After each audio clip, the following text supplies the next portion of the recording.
بسم اللہ الرحمن الرحیم۔ عزیز طلبہ السلام علیکم۔ آج کے سبق میں ہم پڑھنے جا رہے ہیں حصہ نظم سے حفیظ جلندری کی ایک نظم جس کا عنوان ہے حمد۔ تو آئیے آج کے سبق کا آغاز کرتے ہیں۔ عزیز طلبہ، حمد کے معنی ہیں اللہ تعالیٰ کی تعریف۔ حمد کہتے ہیں اللہ کی تعریف کو۔ تو پہلا شعر جو ہے حمد کا وہ ہم پڑھتے ہیں۔ اسی نے ایک حرف کن سے پیدا کر دیا عالم، کشاکش کی صدائے ہاؤ سے بھر دیا عالم۔ اسی سے مراد اللہ تعالیٰ کی ذات ہے، اور حرف کن کا معنی ہے ہو جا۔ تو پھر جب وہ کہتا ہے ہو جا تو پھر فیکون ہو جاتا ہے۔ پیدا کر دیا عالم، عالم کہتے ہیں دنیا کو، جہان کو۔ کشاکش جو ہے یہ کشمکش کو کہتے ہیں، اور صدائے ہاؤ جو ہے یہ جو ہے وہ جتنی بھی رونق ہے دنیا میں، جتنی بھی سرگرمیاں ہیں ان کے لیے جو ہے وہ صدائے ہاؤ کا لفظ جو ہے وہ استعمال کیا گیا ہے۔ صدائے ہاؤ سے بھر دیا عالم۔ تو عزیز طلبہ، اللہ تعالیٰ نے حرف کن کہا تو یہ جہان جو ہے، یہ دنیا جو ہے، یہ معرض وجود میں آ گئی۔ اس کے کن کہنے سے دنیا کی تخلیق ہو گئی، دنیا کو پیدا کر دیا گیا۔ کشاکش کی صدائے ہاؤ سے بھر دیا عالم، بھر دیا عالم۔ کشاکش جو ہے اس کو ہم کشاکش کو اور صدائے ہاؤ کو جو ہے وہ جن معنوں میں لیں گے وہ ہے رونق، گہما گہمی، دنیا کی جو ہے چہل پہل، یہاں پر جو ہے جتنی بھی سرگرمیاں ہو رہی ہیں ان سے اللہ تعالی نے جو ہے وہ عالم کو، دنیا کو جو ہے بھر دیا ہے۔ یعنی کہ اس کے سامنے یہ کوئی مشکل نہیں ہے، ناممکن نہیں ہے۔ جب وہ کسی چیز کا ارادہ کرتا ہے تو وہ کہتا ہے کن، تو پھر وہ چیز جو ہے فیکون ہو جاتی ہے۔ تو اللہ تعالیٰ نے یہ جو جہان ہے، یہ جو کائنات ہے، مشرق سے مغرب اور مغرب سے مشرق، شمال سے جنوب، یہ ساری کی ساری کائنات جو ہے زمین سے آسمان تک اللہ کے حرف کن کا نتیجہ ہے۔ عزیز طلبہ، اگلا شعر نظام آسمانی ہے اسی کی حکمرانی سے، بہار جاودانی ہے اسی کی باغبانی سے۔ نظام آسمانی سے مراد ہے آسمانوں کا نظام، آسمان دنیا کا نظام، اور اس کا کوئی حکمران ہے، اور وہ حکمران ہے اللہ تعالی۔ یعنی کہ اگر جو ہے نظام آسمانی چل رہا ہے، آسمانوں کا نظام چل رہا ہے، تو اس کا کوئی حکمران ہے، اور وہ حکمران اللہ تعالی ہے۔ بہار جاودانی ہے اسی کی باغبانی سے۔ بہار جاودانی مطلب ہمیشہ ہمیشہ رہنے والی جو بہار ہے، یہ اسی کی باغبانی۔ باغباں کہتے ہیں نگہبان کو، رکھوالی کرنے والے کو۔ ویسے باغباں کا لفظ جو ہے وہ مالی کے لیے ہم استعمال کرتے ہیں، لیکن یہاں پر جو ہے وہ نگہبان کے معنی جو ہے وہ ہم لیں گے، کیونکہ یہ لفظ اللہ تعالیٰ کی ذات سے جو ہے وہ منسوب کرنا ہے۔ تو یہ دنیا اگر قائم ہے، دائم ہے، تو اس کا یہ نظام جو ہے وہ چل رہا ہے، تو اس کا باغبان جو ہے وہ خود اللہ تعالیٰ کی ذات ہے، وہ ہی اس کی رکھوالی کرنے والا ہے، اس کی نگہبانی کرنے والا ہے۔ بہار جاودانی ہمیشہ رہنے والی بہار۔ تو تیسرا شعر ہے زمین پر جلوہ آرا ہیں مظاہر اس کی قدرت کے، بچھائے ہیں اسی داتا نے دسترخوان نعمت کے۔ زمین پر جتنے بھی ہم نظارے دیکھتے ہیں، خوبصورت جو ہے وہ چیزیں جلوہ آرا دیکھتی ہیں، سجی ہوئی جو ہے وہ ہم دیکھتے ہیں۔ مظہر جو ہے، مظاہر مظہر کی جمع ہے، اور مظہر کے معنی نظارہ ہے۔ تو جتنے بھی ہم نظارے دیکھتے ہیں، جتنی سجی ہوئی زمین پر جلوہ آرا خوبصورت چیزیں دیکھتے ہیں، یہ سب اس کی قدرت کی وجہ سے ہیں، اس کی طاقت کی وجہ سے ہیں، اس کی بڑائی کی وجہ سے ہے، اسی کی وجہ سے ہے، کیونکہ اس نے جو ہے یہ ساری چیزیں حرف کن کہہ کر پیدا کی ہیں۔ بچھائے ہیں اسی داتا نے دسترخوان نعمت کے۔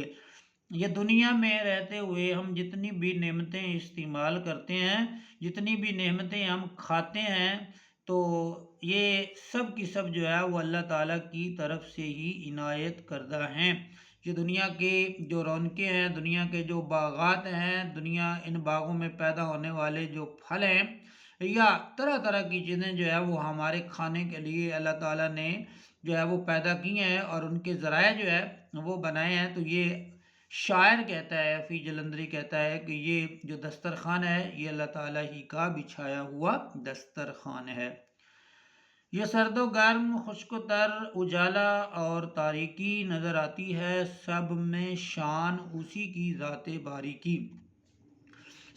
سرد جو ہے یہ ٹھنڈے کو کہتے ہیں، گرم جو ہے وہ حرارت کے معنی میں ہے، خشک جو ہے یہ جو ہے وہ خشکی مطلب جہاں پہ پانی نہیں ہوتا، اور تر جو ہے پانی والی جگہ کو کہتے ہیں، اجالا روشنی کے معنی میں ہے، اور تاریکی جو ہے یہ اندھیرے کے معنی میں ہے۔ نظر آتی ہے سب میں شان اسی کی ذات باری کی، اسی اللہ تعالیٰ کی قدرت، اسی ذات باری کی شان جو ہے ہر ایک چیز میں جو ہے وہ نظر آتی ہے۔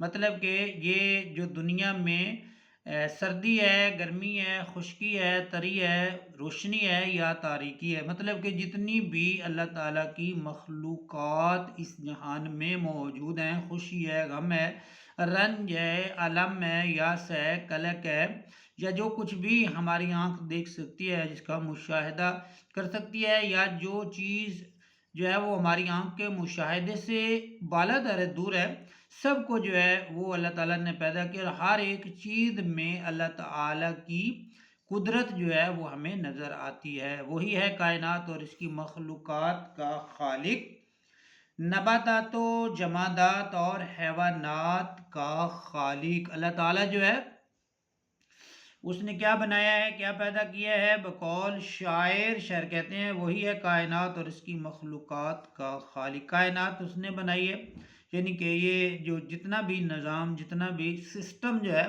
یہ چل رہا ہے، سورج، چاند، ستاروں کا، زمین آسمان کا، مشرق مغرب شمال جنوب، یہ جو بھی چل رہا ہے تو یہ کائنات اللہ تعالیٰ نے بنائی ہے، اور اس کے اندر جتنی بھی مخلوقات ہیں، انسان ہیں، جن ہیں، چرند ہیں، پرند ہیں، جو بھی ہماری آنکھ دیکھ سکتی ہے یا جہاں تک ہماری آنکھ کی رسائی نہیں ہے، سمندروں کی جو مخلوقات ہے، سب اللہ تعالیٰ نے جتنے بھی مخلوقات ہے، زمین آسمانوں میں، زمین کے اندر، زمین کے اوپر، تو اس کو اللہ تعالیٰ نے پیدا کیا ہے۔ اور پھر شعر کہتا ہے نباتات، یہ جڑی بوٹیاں، یہ درخت، یہ سب چیزیں جو ہیں اللہ تعالیٰ نے پیدا کی ہیں۔ جمادات سے جمی ہوئی چیزیں مراد ہیں، پہاڑ وغیرہ بھی بنانے والی ذات جو ہے وہ اللہ تعالیٰ ہی کی ذات ہے، اور تمام حیوانات کو بھی اللہ تعالیٰ نے ہی پیدا کیا ہے۔ حیوان مطلب کہ حیوان میں انسان بھی آ جاتا ہے، اور جتنے بھی جانور ہم دیکھتے ہیں، یا چرند دیکھتے ہیں، پرند دیکھتے ہیں، یا جتنے بھی روئے زمین پر جو ہے وہ ہم جاندار دیکھتے ہیں جن کے اندر جان موجود ہے، یا جو کچھ بھی آپ یوں کہہ لیں کہ ہمیں نظر آتا ہے، سب کو خالق کہتے ہیں، پیدا کرنے والے کو۔ سب کا خالق جو ہے وہ ایک ہے اور اس کا نام ہے اللہ تعالیٰ۔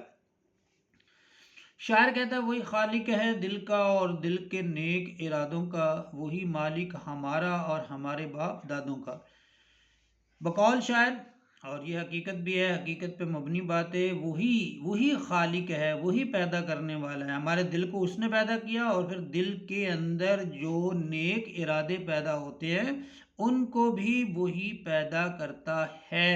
یہ جو ہے وہ شاعر جو ہے وہ کہتا ہے، اور یہ بات حقیقت پر مبنی بھی ہے کہ جو ہے وہ ہر ایک چیز کا وہی خالق ہے جس کا نام اللہ ہے۔ اللہ تعالیٰ نے یہ ساری چیزیں بنائی ہیں، ہمارے دل کو بھی اسی نے بنایا ہے، اور پھر دل کے اندر جو چیزیں، ہمارے خیالات یا جو چیزیں پیدا ہوتی ہیں ان کو پیدا کرنے والا بھی، جو بھی ہم دل کے اندر ارادہ رکھتے ہیں، انہ علیم بذات الصدور، بلکہ جو ہے وہ دلوں کے بھیدوں کے سے واقف ہے، اور بلکہ ابھی جو راز پیدا ہونا ہوتا ہے وہ اس سے بھی واقف ہے۔ وہی مالک ہمارا اور ہمارے باپ دادوں کا، ہمارا بھی وہی مالک ہے، ہمارا بھی وہی خالق ہے، اور ہم سے پہلے جو ہمارے آباء و اجداد گزر چکے ہیں اس جہان میں، آدم تک، ہمارے آباء و اجداد میں ہمارے باپ دادا پردادا سے حضرت آدم علیہ السلام تک، اسی کا ان کا مالک جو ہے وہ وہی اللہ تعالیٰ کی ذات ہے۔ بشر کو فطرت اسلام پر پیدا کیا، جس نے محمد مصطفیٰ کے نام پر شیدا کیا، جس نے بشر کہتے ہیں انسان کو اللہ تعالیٰ نے فطرت اسلام پر جو ہے، اسلام کی فطرت پر جو ہے وہ پیدا کیا ہے، اور پھر محمد مصطفیٰ صلی اللہ علیہ وآلہ وصحبہ وسلم کے نام کا شیدائی بنایا، اس سے محبت کرنے والا بنایا، نبی کریم آقا کریم صلی اللہ علیہ وآلہ وسلم کا محب بھی بنایا۔ تو شاعر اس میں کہتے ہیں کہ جب اللہ تعالیٰ حدیث پاک کا مفہوم ہے کہ ہر بچہ جو ہے، ہر بشر کو فطرت اسلام پر پیدا کیا، ہر بچہ جو ہے وہ جب پیدا ہوتا ہے تو وہ فطرت اسلام پر پیدا ہوتا ہے، مطلب کہ جو بھی بچہ پیدا ہوتا ہے، چاہے وہ کسی سکھ کے گھر میں پیدا ہوتا ہے، کسی عیسائی کے گھر میں پیدا ہوتا ہے، کسی مجوسی کے گھر میں جو ہے وہ پیدا ہوتا ہے، کسی کے ہاں بھی جو ہے وہ ہاں جب وہ پیدا ہوتا ہے تو وہ مسلمان پیدا ہوتا ہے، اس کی جو پیدائش ہے وہ فطرت اسلام پر ہوتی ہے، اور پھر بعد میں اس کے والدین جو ہے وہ وہ دین یا جس جو ہے وہ شعبہ زندگی سے وابستہ ہوتے ہیں، جس دین کے پیروکار ہوتے ہیں، تو وہ اس کی اولاد بھی ان کی پیروی شروع کر دیتی ہے، جبکہ حدیث پاک کا مفہوم تو یہ ہے کہ ہر بچہ جو ہے وہ مسلمان پیدا ہوتا ہے، چاہے وہ یہودیوں کے گھر میں پیدا ہو، سکھوں کے گھر میں پیدا ہو، عیسائیوں کے گھر میں پیدا ہو، یا جہاں دنیا کے کسی بھی کونے پر جو ہے وہ پیدا۔ پھر دوسرا ہے، ایک تو شعر کہتا ہے کہ بشر کو فطرت اسلام پر پیدا کیا، جس میں اللہ تعالیٰ کا انعام ہے کہ اللہ تعالیٰ نے انسان کو فطرت اسلام پر جو ہے وہ پیدا کیا، مسلمان پیدا کیا، یہ بڑا احسان ہے، اللہ کا انعام ہے اللہ تعالیٰ کی ذات کا انسان پر۔ اور دوسرا بڑا جو انعام ہے وہ اللہ تعالیٰ کا یہ ہے کہ اس نے اپنے محبوب نبی کریم صلی اللہ علیہ وآلہ وسلم سے پیار کرنے والا بنایا، ان سے محبت کرنے والا، ان سے عقیدت کرنے والا، ان کی دل میں چاہت رکھنے والا ہمیں جو ہے وہ بنایا ہے۔ اس میں اگر ہم جو ہے وہ کوئی شعر لکھتے ہیں اس حمد میں، تو ایک بڑا خوبصورت شعر ہے، جو کن کہے تو یک بیک بنے زمیں فضا فلک، شجر حجر بشر ملک، عقیق کوئلہ نمک، تو سمیع بھی ہے۔ دوسرا شعر ہے، تو سمیع بھی ہے، تو بصیر بھی، تو خبیر بھی، تو قدیر بھی، تیری ذات کن فیکون ہے، تو عظیم ہے، تو عظیم تر۔ تو عزیز طلبہ، حفیظ جلندری کی نظم حمد جو ہے یہ ہوئی مکمل، اس کے ساتھ ہمارا سبق جو ہے وہ اختتام کو پہنچا۔ ملتے ہیں ہم انشاءاللہ اگلے سبق کے ساتھ، تب تک کے لیے اللہ حافظ۔